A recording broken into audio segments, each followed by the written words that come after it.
So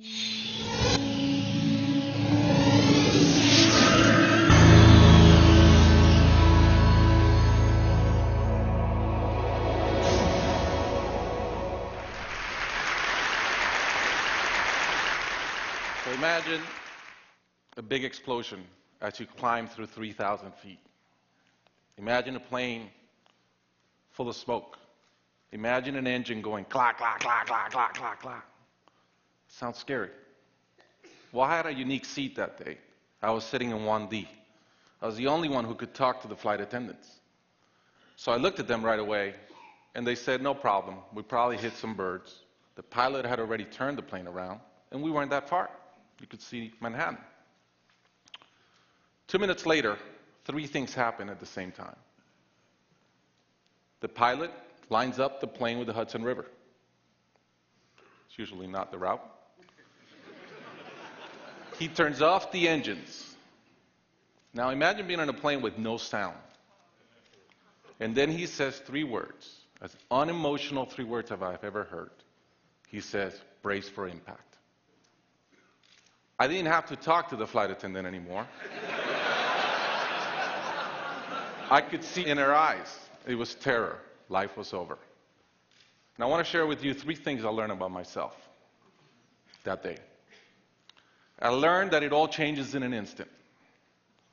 We have this bucket list, we have these things we want to do in life, and I thought about all the people I wanted to reach out that I didn't, all the fences I wanted to mend, all the experiences I wanted to have and I never did. As I thought about that, later on I came up with a saying, which is, I collect bad wines. Because if the wine is ready and the person is there, I'm opening it. I no longer want to postpone anything in life.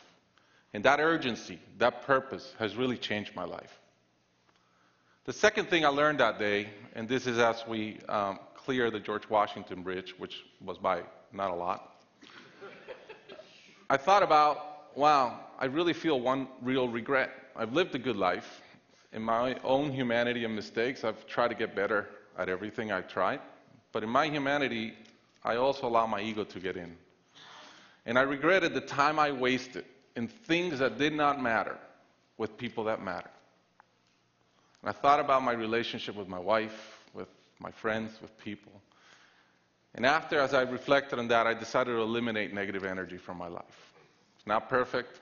It's a lot better. I've not had a fight with my wife in 2 years. It feels great. I'm no longer trying to be right. I choose to be happy. The third thing I learned, and this is as your mental clock starts going 15, 14, 13, you can see the water coming. I'm saying, please blow up. Right? I don't want this thing to break in 20 pieces like you've seen in those documentaries. And as we're coming down, I had a sense of, wow, dying is not scary. It's almost like we've been preparing for it our whole lives. But it was very sad. I didn't want to go. I love my life.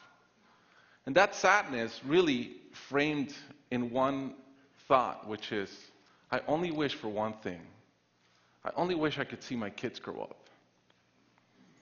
About a month later, I was in a performance by my daughter, first grader, not much artistic talent, yet.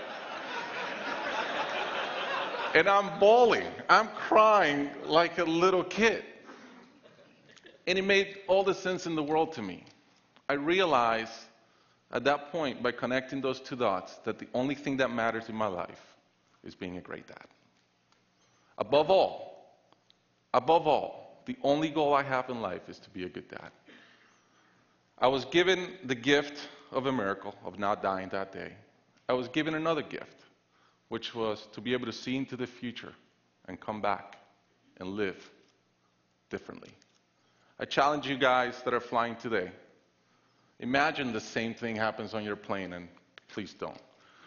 But imagine, and how would you change?